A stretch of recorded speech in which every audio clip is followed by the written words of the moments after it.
excited because today for quarantine conversations, we are going to talk about the pits and peaks of entrepreneurship. And I'm excited because I'm going to get my husband. There he is, Dirty. I was wondering when you were going to sit down. I'm here. My husband is joining us for this conversation. Now, if you know Corey, then you know that he is generally a man of few words, but he has graciously obliged and he's going to hang out with me today. And we just want to share some parts of our story, our journey to entrepreneurship, and just kind of give you the real. So if you have any questions for either one of us, as we start this conversation, go ahead and put them in the chat. I'll be able to see them, and then hopefully we can address some of those questions. So, hey, boo. Hey, how are you? Hello, everybody. I'm here. You asked me 9 times. I caved on the 10th, so I'm gonna do it. Yes, he's here with me, and we're in different parts of the house just so we can have this conversation together. So I started off the same way.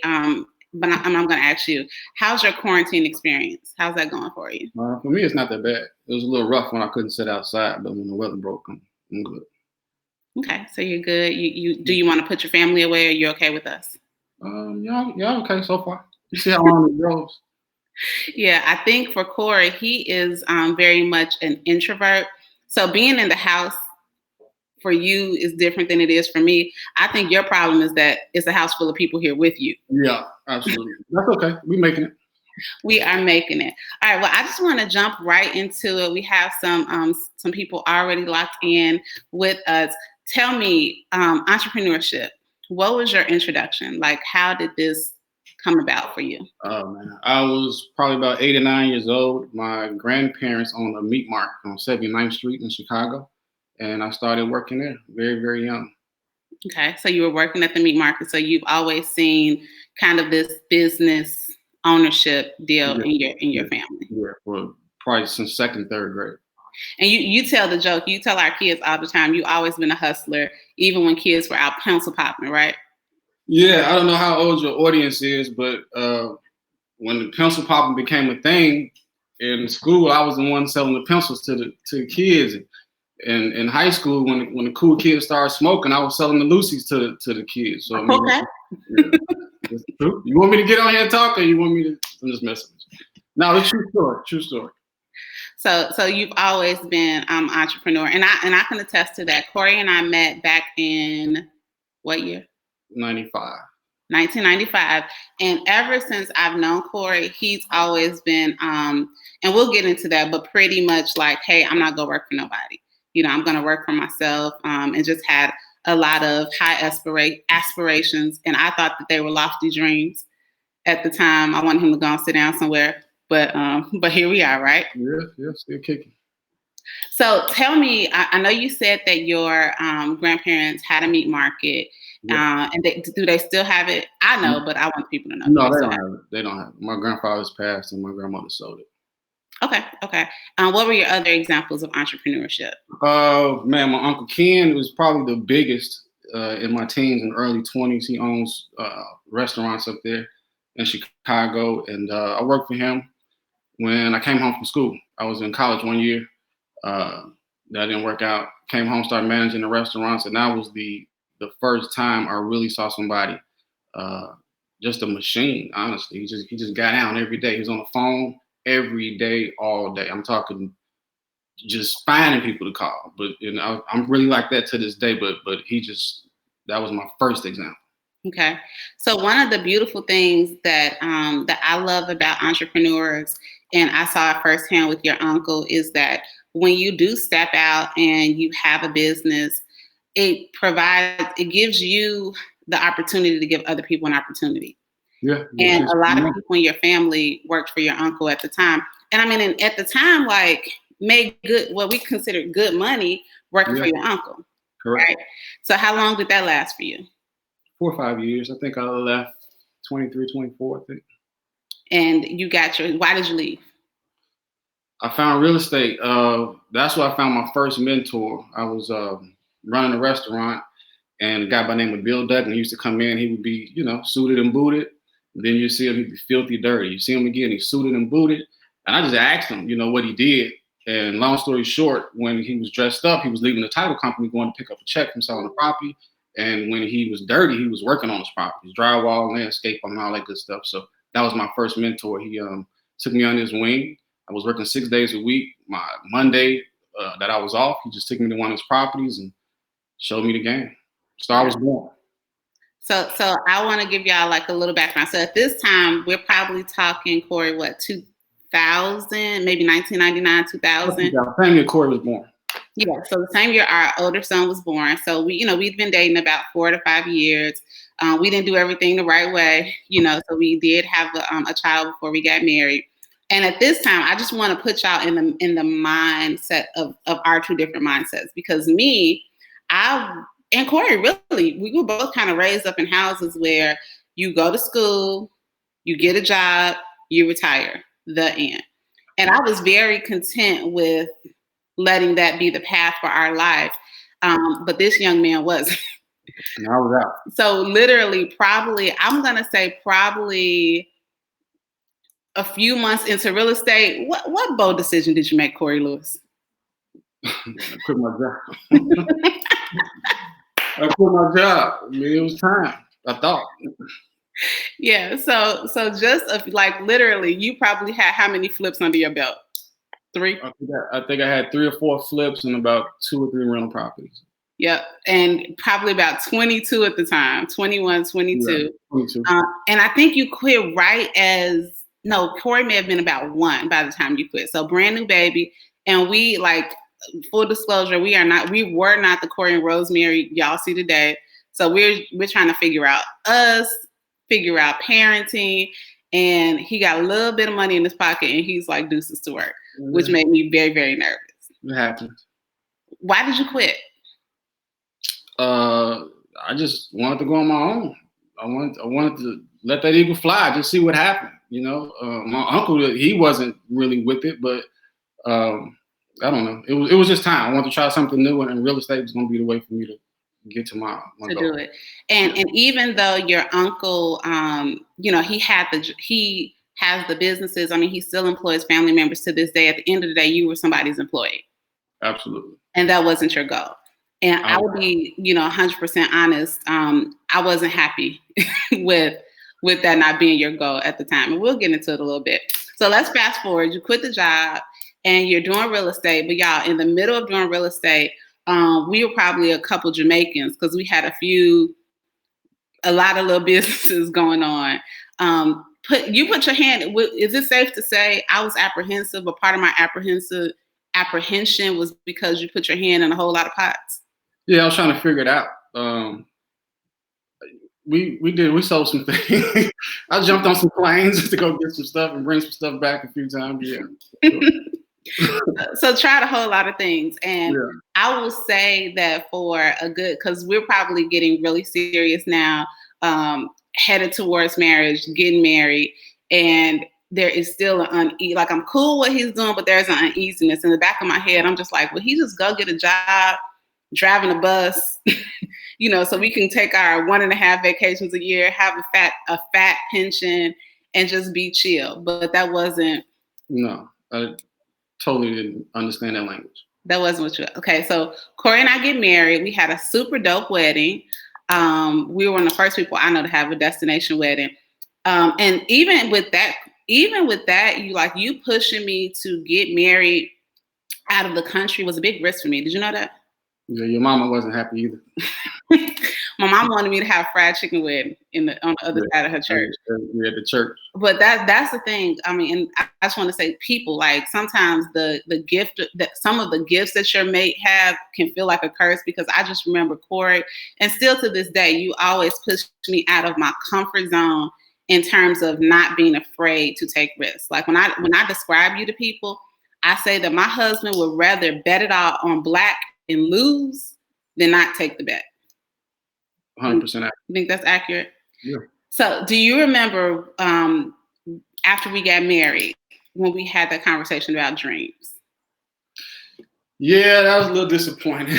You can tell it if you want to, but so I think it's good to tell it. Yeah. So after Corey and I were married, about a year, right? It was such a random, I remember we were sitting in a parking lot. I don't know if we had just came from somewhere waiting for little Corey to finish up an activity. But Corey looks at me and he says, so tell me about your dreams, right? And at this point, we dated 11 years. So we've been knowing each other 12 years and dated 11. So he said, Rosemary, tell me about your dreams. Like, tell me what do you dream about? And I looked at him so confused, like, I kind of hit them all. And if 25. You said what? You said at 25, you hit them all. Right? I was 25 or 26, and you were about 28. And you were like, the look you gave me, like if your eyes could have cursed me out, but it wasn't really. It was really a disappointment, right? I just could understand your thinking. I couldn't. That's just never how I thought. And nothing wrong with that, or for somebody that thinks like that. But for me to be around you that long, I didn't understand the answer. Yeah. So just to give y'all a little bit of reference, what I'm talking about. So, when he asked me the question, I was like, my dream in life was to, be a teacher, done. I got my master's degree, done. I have a husband, and not just a husband, like the boy who I have been fiending over since I was 15 years old. We're married. We have a child. At the time, we had a house. And I was like, and I remember these exact words. I was like, everybody don't want to be like you, Corey Lewis. Everybody don't have to because I took your optimism as being greedy, 100%, right? I would see people who wanted so much more out of life, not because I had a lack mindset. I didn't know how to match your vibe in abundance. And I just remember saying to you, don't be, just because everybody don't want to be like you, I hit all my dreams. And if God give me anything else, that's just a cherry on top. And you looked at me and you said, I'm not mad at you for accomplishing everything you dreamed about. But what I don't understand is why you didn't dream again. Yeah, I remember that cut. Understand, I didn't take it personal. I just had to get you to level up in your thinking. And that's okay. That took time, but I did not understand it. I'm not afraid to say that. Yeah, and I would say that I did not understand your, that statement, but that's a statement that resonated with me for years and still resonates with me today. Because honestly, and I've shared this with you, I was just really incapable of dreaming. I just really didn't know how to dream beyond what I can see. And a lot of your story and our story has just pushed me to dream, but really to act on the faith that I say I have in God, right? I love it. So getting back to our story. So, so that's 2007. We got married 2006, 2007. You're doing the real estate thing and we doing a whole bunch of other stuff in between. But your primary source of income was real estate. Correct. I was a school teacher, probably making 30 grand. And I did have my real estate license in, but only for your properties. Yeah. I really wasn't looking for clients. And then what happened?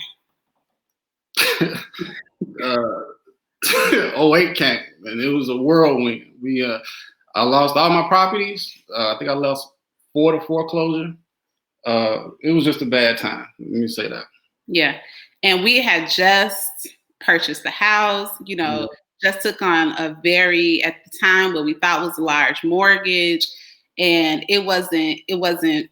The market crash. That's what happened. Yeah. Took me out. And at that point in the relationship, y'all, me and Corey, we grew up together. So as much as he is my husband, I do call him my homie, lover, friend, because we have grown, we've grown this friendship. And at that time, I just felt like he was, okay, the market crashed. You tried this real estate thing. It didn't work. Like, I'm like your mama. You tried this real estate thing. It didn't work. Go ahead and work for your uncle again. Just go ahead and ask that man for your job. Then we can just live comfortably and it will be okay. And I had got a taste of freedom. I couldn't go back to that. Why? At that point, I was a boss. I just had to figure it out. I had to figure out the next plan. So was it easy figuring it out? No, absolutely not. It was not. But the next plan, I patiently waited, and it was a good one. It was a good one. Yeah. So this is the the pause in the story where I have to tell you that this was like probably the hardest time up to that point of marriage, and we were newly married but not newly together, because it's one thing, and I don't know if you have worked with a spouse who, or have a spouse who, like, someone experiences a layoff or something. It's one thing when we do something to offend each other in the marriage, but I couldn't be mad at him that the market crashed, but I was mad at him because I was just kind of like, now we done tried it, so go ahead and move on. And I remember one day, you might not remember this, Corey has been on his own since he was 21. You didn't finish college, and you were like, I just can't go and work for somebody. I can't have my son see me go do X. I need him to see me go do something else. Yeah. And then what happened? This is where the story takes a turn, right? Well, my barber gets killed on a motorcycle. Yeah. And your barber, who was your close friend. Yeah, very good friend. And I go and get my hair cut at a barber college. And he just, again, became a friend, became a mentor. That's what happened. Give me some more of the story. You teasing the people. You teasing them. Well, you can tell it better than me, but in my mind, that's what happened. I was so focused on getting out of my situation to where, that's what happened in my mind. Okay, so I'm gonna tell y'all my version. So Corey, at this point, this is like 2007, 2008. We move into this new house. Barber Doobie, he passed away. It was very, it's just tough. It was tough to see. And Doobie was young. Yeah. So as a result, he goes to get his haircut at a barber college. Now, remember, the reason he went to the barber college is because for the first time in life, we're broke. So the barber college sign said like $8 haircuts. So he starts going to get his haircut. Just so happened the guy that's cutting his hair is the owner of the barber college. Took a liking to Corey. Corey telling him his situation, opening up to him. And he's like, I'm going to teach you how to open a barber college because what? Oh, because it was a recession-proof business. Right. Although now it's not a corona-proof business. We'll get into that later. I got a fix for that, but go ahead. Okay. It was a recession-proof business. So y'all remember, I used to call myself a realist. Like when Corey would tell me when I was negative, I'm like, no, I'm a realist. I just tell you how it is. So imagine me, I'm at home, pretty much things have shifted in terms of the bread. Real. You say it's all right. I bounced back. I'm good now. So yeah. So things have shifted in terms of the breadwinner, and I am stressed because I feel like he's being selfish. He just needs to go to work just so we can, meet our mortgage and all these other things. And then homeboy, who I have been knowing for about 14 years, I ain't never really seen him brush his hair.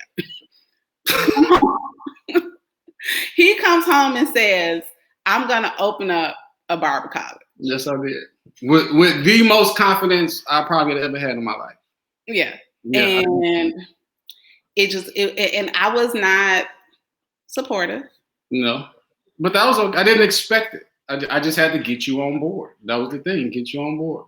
I got my license for free. I got my instructor's license for free. How I did the lease was a little trippy. But we gotta get into it. You can tell them.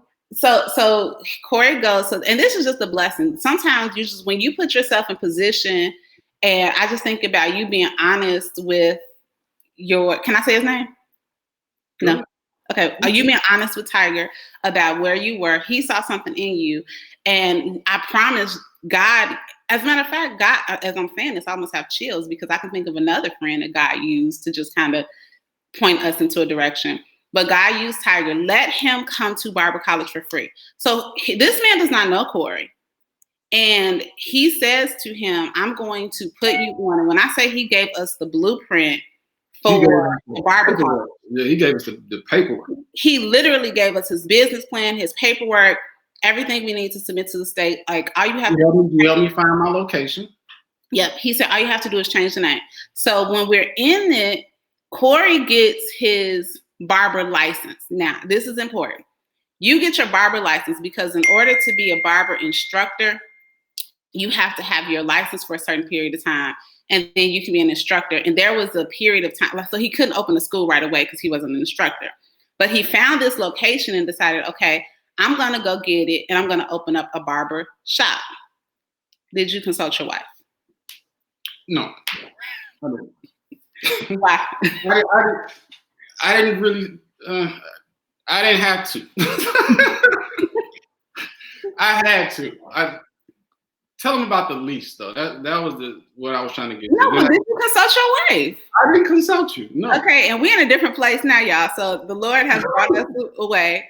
But when I say the whole, like, he at that time was so focused on making this work, he was going to deal with me later. Right? Yeah. Okay. As I always do. Okay, people saying that was a boss move. I don't know if it was a boss move. Now, 10, 11 years later, it was a boss move. At the time, it was almost a divorce court move. It wasn't. No, it wasn't. You just weren't happy. I mean, if we had money, it would have been fine, but it just wasn't time. Okay, speaking of that, if we had money, it wasn't fine. So he goes out and he signs the lease. What'd you sign that lease with? What did you give us the deposit? Yeah, I don't remember. Well, let me refresh your memory. Okay. I don't know. Let's just say if the mortgage amount was in the bank. Just say it was OPM, right? It was other people's money. Yeah. Right, exactly. So, but went ahead and did that, and lo and behold, September 1st. Yeah. Huh? September 1st, 2009 is when I opened. It opened September 1st. And one thing that I will say, y'all, this was the first time, we're laughing about it now, but going through that process with him was really one of the first times that I really saw faith in action. Faith in action for a big thing where you don't see a way. Like every step of the way with the barber college, we didn't know really how the money for the lease. We really didn't have the money for the build out. We really did. He had just started cutting hair the day before, What the day before? 2 days before. But we really didn't know how it was going to work. But God is faithful. And I think that's when not first, but I think that's when we really started taking note on, okay, he's really doing some stuff. Tell them about the name on the front of the barber college. Well, at that time, it was named Royal Image Barber, because it wasn't a school, so I couldn't put school. So literally on the window, I put Royal Image Barber. And everyone said, go ahead. Yeah, so when he first opened, I just want to give the background. When he first opened, remember, he had to open as a barber shop, because he didn't have his license to be a teacher. And full transparency, his wife was like, okay, that's good. We got a barbershop. Let's just stop right there. But he's like, no, we're not stopping right there. So when he opened and the person came to put the sign on the street and in front of the building, Corey would not let them put shop. No. He said the vision is for it to be a barber college. So it literally said for about 9 months to a year, Royal Image Barber. Yeah. So much power. I almost get chills. So much power in words. Yeah. Pretty dope. That was good. Yeah. And that was at the time, this is why it's important, y'all. I was the one proclaiming Jesus can do anything. But I wasn't believing Jesus for the stuff that I couldn't already see myself. Right? And we were in different places spiritually at that time, but you showed me what faith looks like. Yeah, I like it. So I'll always be appreciative of you. All right, so moving on, went to school, got the lease, all that, and we're doing all right for the next few years, right? Yeah. We can order the guacamole at the restaurant. Had the second drink. Right. Yeah. Going on a little trips. We made some improvements to our house. We hadn't got pregnant yet, and then you made a decision. You said, guess what, Rosemary? Guess what I want to do now? It was like 2011. Remember? Yeah. What? I wanted to get back in real estate. I was like, this nigga here. I'm in the Look, every now and again, that 79th Street come out. Oh, God. That was hilarious. But I that's what I said, and that's what I did. It ain't about what I said. I did it. I was like, this man, like, he is blowing me. We are finally, like, we have been underwater for so long. And then when we got back above water and you like got the real estate bug, I just, whew. Yeah. But the school took off. I mean, the school took off. I was smart enough and blessed enough to have the right person to tell me what to do and where to put it. And that was in a dry area. When I say dry, it had never been a school. It hasn't been a school in Joliet since '92. And then I came in '09. So I knew that I was filling a void, right? And I think I got down to my last 40 grand, did my build out, did everything. I was flat broke, in there by myself, cutting a couple heads a week. And then it became a school a year later, boom. About 4 or 5 months, it was turned to profit. It was cracking. So that's why she didn't understand I didn't understand because I'm just like, we're good. And again, you want to take a risk. Hey, Ro, salute, baby boy. Yeah, you want to take a risk, and I wasn't with it. But it ended up, it got you back in the game, and then ultimately it got me in the game. It funded my real estate ventures and starting in 2012.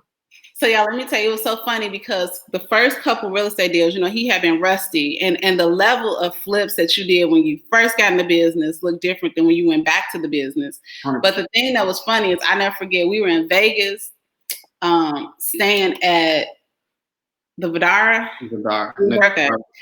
And you got a call from the realtor that was representing you at the time about an offer on your first property.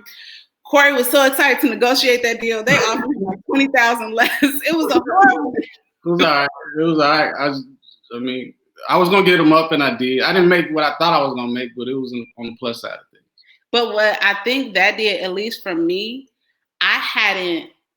because of what happened in 08 and just kind of that trauma from real estate, I hadn't seen like the Barber College was a great tool and still is a good tool, but it's a different level of passion that I saw from you with real estate. So whereas I didn't really understand or agree, I saw that passion. And this time you didn't quit the Barber College. Like you were doing them in parallel. Yeah. So started flipping, got a partner that you were doing some flips with.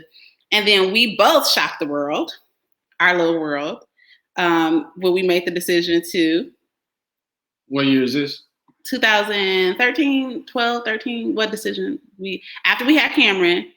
Oh, to move to Texas. We was leaving. We was leaving everything that was working. Yes. That was funny. So just to give y'all some background, I know a lot of people know this, but Corey and I are originally from Chicago. And I mean, when I say we have roots in Chicago, my mother has 13 brothers and sisters. I probably got 50 first cousins. Corey comes from a large family too. We got business, we got house, we have a lot of things established there. And we barely knew one person in Texas. Yeah. And we picked up and came here.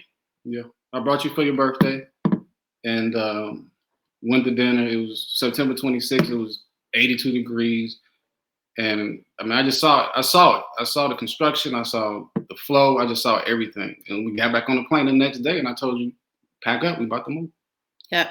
And for me, y'all, this is the first time in life. Remember, I'm the conserver of the relationship. I'm the one who, does not take risks. I'm the one who and when I say I don't take risks, like we'll be in a car and if GPS says turn right, I'm like, turn right. And Corey like, well, let's just see where this road goes. Yeah. So I didn't take risks, but I think that was the first major decision that we made together. And it felt right, even though you were at peace. You didn't know how you was gonna tell your mom. Yeah, didn't know how I was gonna tell my mom. I'm my mom's only child, and honestly, a year prior to that, if someone would have told me that I would have left my mama, I'm like, you crazy out your mind, right? And that's one thing I will say that I appreciate my mom. I'm pretty sure she's watching this. Shout out to your mama too on Facebook. My mama on Facebook. What? 8 years old on Facebook finally. Yes. But she, one of our reasons, and you can share this, was our safety of our kids. Yeah, Corey was a suburban kid. He was about to graduate 8th grade. I knew in 2 years that he would be driving. And I didn't want him to tell me, he was going here. He wound up in the city. It's just a lot. I had lost a lot of people at that point. And I couldn't put him through what I went through. Yeah. And to take it even deeper, my brother passed away. A year before I met Corey, my brother went to school and never came back. And my mother, where she really didn't want to see us go, she was like, for the safety of your kids, and if y'all feel like y'all can just provide them a different opportunity. And even though we were pretty affluent in the Chicagoland area, she gave us her blessing. And it's Texas has, It's been good. yeah, it's elevated a lot in our life. So, I'm trying to think of what else we have. Look, we took notes, y'all, so we want to make sure. When you know somebody and we together all the time, we want to make sure we filled in the story. And my mama said, hey, love you too, mama. We come with you this week so you can come and be in Texas. So we get to Texas. You leave. Tell them about the barber college because we have to figure out what to do with that. So, all right, this is where it gets a little tricky, but I think a little different. In the barber school game, probably 90% of the people are males, young males, under 25, and I became a mentor to them. Just throughout the years, new students, old students. So what I did was I hired my mother because first thing I knew nobody was gonna watch my money like my mom. That's the first thing. And she's been there 7 years. I think you froze. I don't know if y'all can hear me. I'll wait till she unfreezes.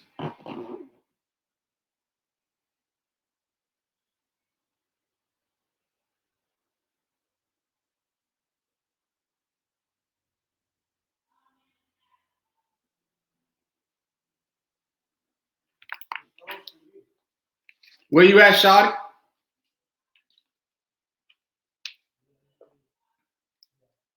Donetta says she can hear me. I'm gonna let it ride.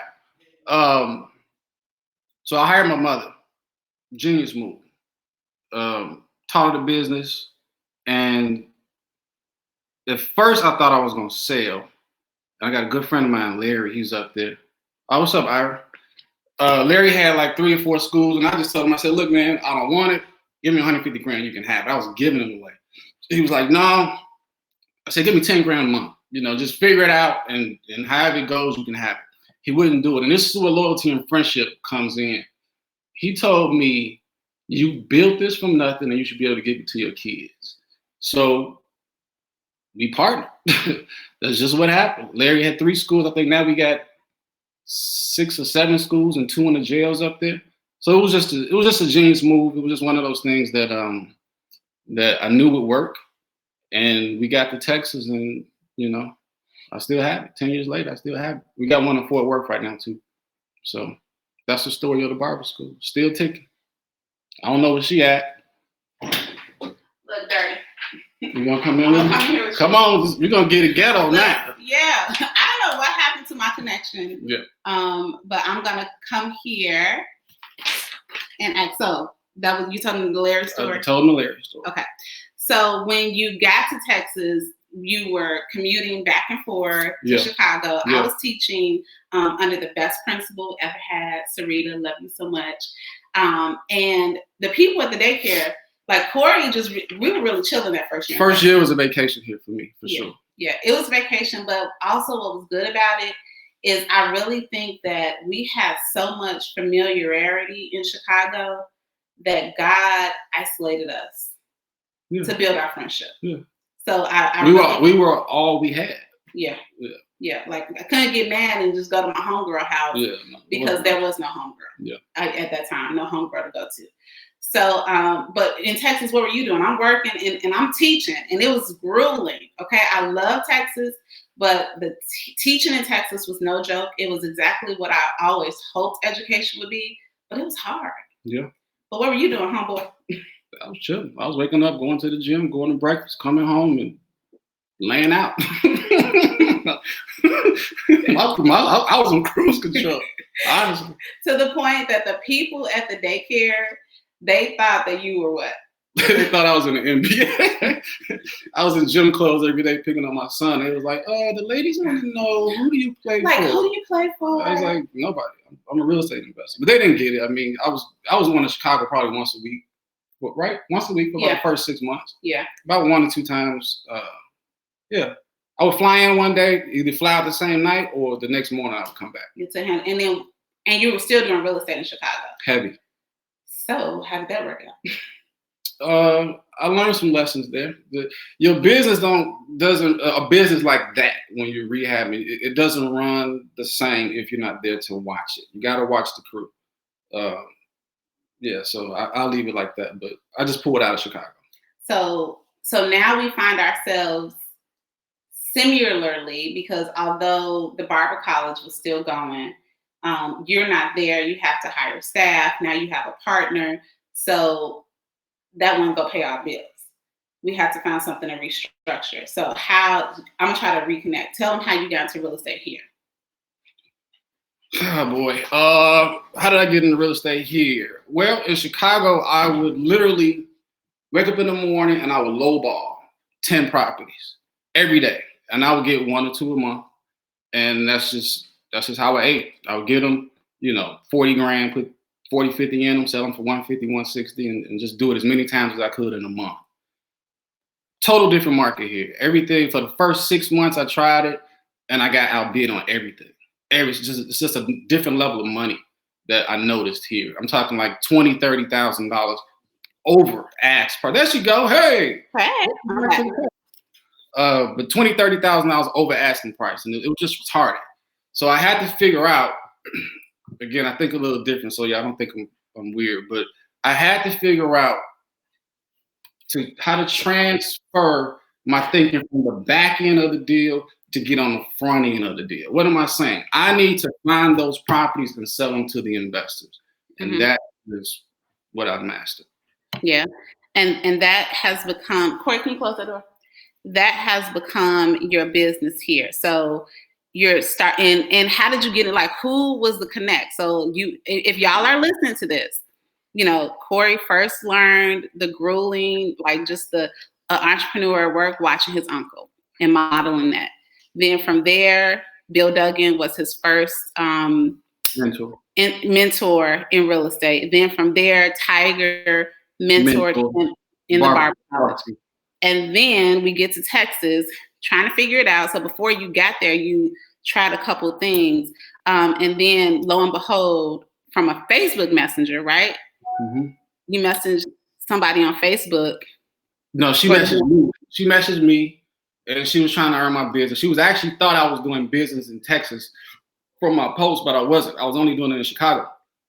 So she messaged me, and we talked, and she said she had somebody that she wanted me to meet. And the next day, I was in Community National Title's office sitting with both of the owners. And that was the evolution of the Chicago Cousins with Johnny Collins. It's just been amazing. He solidified that my thinking was correct to switch gears to the wholesale side.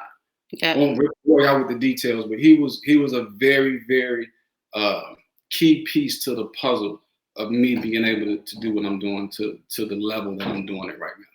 And became a connector for us in many ways. And y'all, if you've been watching the quarantine conversations, we did one of the first ones with Johnny and his wife. We were able to connect with them, and we talked about quarantine and marriage. But literally, here's another one. When Corey first got here, and if y'all know, the difference. And I'm the extroverted kind of like, I meet somebody at the nail shop and will invite them over for coffee. And Corey is a little slow to make friends like that, right?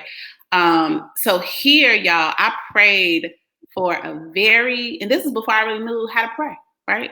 But I remember putting on my war room wall, praying for my husband and just praying to God that he would find, or God would send him a very specific type of community, men who would be able to mentor other entrepreneur businessmen that he would be able to connect with personally and professionally. And when I tell you the good Lord exceeded that expectation, because what God sent him were men who were business owners and doing business on a very high, a much higher level than we even attained to at that time. But beyond that, men of God, men who love their wives, and just men that hold each other accountable. So, y'all saw TK last week. Y'all saw Johnny, Alvin. There are a few more guys out there. And and I just want to say that to people who, you may be thinking about making a change for your life, but you're worried about all of the logistics. Do what God tell you to do, and He's going to work out the stuff on the back end. And our Texas life has proven that. And it hasn't been easy though, right? No, it hasn't been easy, but that is, I'm going to drop 2 nuggets. I don't know how long we've been on here. Just keep it going. I think I'm going to drop 2 nuggets because people, Alvin Culberson, good friend of mine, we do a lot of business, asked me 2 weeks ago. He was like, man, what would you think is, what did he say? One of your secrets to your success. And I didn't even have to think about it. I said, I know that. I mean, that's easy. He was like, what? And he thought I was about to tell him a book answer, right? A long answer. And I just said consistency. I'm consistent, period. Bottom line. I don't, if I'm doing something, first of all, I'm not going to jump in unless I got a mentor. I need somebody to show me how to minimize my mistakes because that's going to save me money. But at the end of the day, my consistency, my peer group, which TK talked about, and what was the third one I was going to tell y'all? I can't remember. Talk to me about being the low man on the totem pole. Yeah, okay, so that's there we go. And I say this all the time. I am, out of my 5-6 people that I talk to every day on a regular basis, I'm the low man on the totem pole, which I'm proud to say because at the end of the day, if I'm all at the top and everybody else looking up to me, well, that's no fun, right? I want to be at the bottom. Let me continue to climb. And that's just the way I thought about it. And that's the way it still is. One day I may be in the middle, but I'm okay being, where I'm at because that's my team, man, and they some dope dudes. Yeah. And I'm grateful for them too. So just to bring you up to speed. So now we're in Texas, Corey is starting to do his work. And I don't care what business Corey's had, you know how it was always something like a piece missing that could elevate it, right? Yeah. And we both knew that piece was my skill set, but I was scared. I wanted consistency. I wanted, health insurance. We in real estate, I'm not gonna say it is very. It can be very. Real estate can be very predictable as long as you're consistent with your business. But I didn't know that, and I didn't see that then. But we always knew that we could really do something so dope together. But your girl was scared, right? So I went to, but God, during this time, I'm I'm just really going through a lot personally, spiritually, just really, just bringing this is a fly that's bugging me, but bringing my experiences to God. And what I really unpacked in my life is that, I have 4 siblings, actually 5, that passed away. My one sister was about 41. But the rest were 35 or younger, 17, 29, 15, and 35. And for a long time, the devil had me convinced that you should just be happy to be here, right? You should just be happy to be here. Don't rock the boat. And I just really felt like if I didn't step out and make noise, then I wouldn't be under attack by the enemy. And Corey, you were very instrumental in just really helping me debunk that myth and just saying, you know what? No, actually, sis, it's the opposite. If you're here, that means God has something for you to do. 100%. And I just really had to kind of really, and y'all, I still unpack that on a daily basis. Corey can tell you, there have been a lot of milestones that we've hit, marriage, kids, buying houses, developing stuff. And while I was happy on the outside, on the inside, I was so broken because my siblings didn't have an opportunity. Yeah, and the Cinco de Mayo and I think the day after Christmas are 2 hard days for me. Yeah, they're tough. They're tough. They're specific dates. But I had to realize and really, you start to see the whole picture, right? Because I could have just married a dude that was going to be a bus driver. Yeah, you said 9th Street. You could have got. I'm sorry. No, it's fine. But I could have just married some random dude, that, and not to say, and again, this is no salt to anybody, because there is something to say about consistency. For a long time, that's what I desired. But that just wasn't what God had for me. And he gave me somebody who was going to push me so that I didn't just fall into a rut of woe is me, because I really had like survivor's remorse for a long time. So at church one Sunday, random, our pastor preaches a sermon about obedience, about Abraham being obedient when he asked to sacrifice Isaac, and Abraham was just obedient. And there have been a few times in life where I have audibly heard God, like I could hear him. And he said, what did he tell me? Because I told you. He said, go help. Go help. And I knew exactly what that meant. I did not and I'm teaching, love my school, love my principal, love my kids. But what's funny is I would always crack jokes with my team when I was teaching and say, when I quit and become a realtor, had no intention of ever doing that. But there's so much power in your words, right?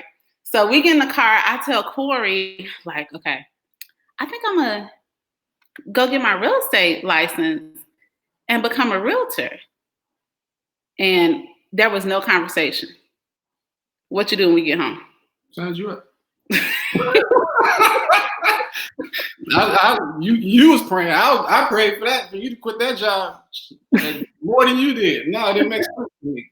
What you was making in a year, you making 2 months. I think different. Apology. No, and he did, and he signed me up, and it was it was just one of those things where this has been a faith walk, and I'm not even gonna say look at us now. I'm just gonna say I thank God that we're on our way, and I know that he's using real estate. All of the things that have been challenges in our marriage, he has used that for our good. And I think it's real important to really, really like and have a passion for what you're doing. That's okay. Let me put it this way, because I'm a YouTube person. I heard Les Brown say his mama's potato pie, sweet potato pie, was so good he couldn't eat it with his shoes on. That's a whole level of goodness. You know what I mean? Like, he enjoys that. You follow me? So that's how I live. Yeah. Well, I don't know what else to say, bro. I don't know what to do, but I feel like I talk too much and I'm ready to get off the stuff. Well, I appreciate you. And honestly, like I said before, y'all, I have a heart for people. I specifically have a heart for wives and marriage. And I'm going to tell you why. Is because there have been times in my marriage that I'm not going to say that I want to quit, but we both probably want to throw in the towel and just... We didn't want to do the work. We didn't want to do the work. And on the other side of doing the work, you have been the vehicle that God has used to move me. And I'm so grateful for that. Look, we didn't... Don't do it. So, all right, y'all. And that's it. Bye, y'all. So everybody, thank you so much. We just wanted to share because honestly, people, they look and say stuff to us like power couple, and it hasn't always been like that. I haven't supported you. See the glory, but you don't know the story. Yeah, I haven't supported you the way that I felt like I should have, but in due season, he's using us in different ways. So it sounds good. All right. Love you, y'all. Thanks for watching. It was a little long, and we had a little bit of a Nelly, whatever his name moment. You can't find him in the office, like. Yeah. Right, like boom. But all right. So thank you. Bye, y'all.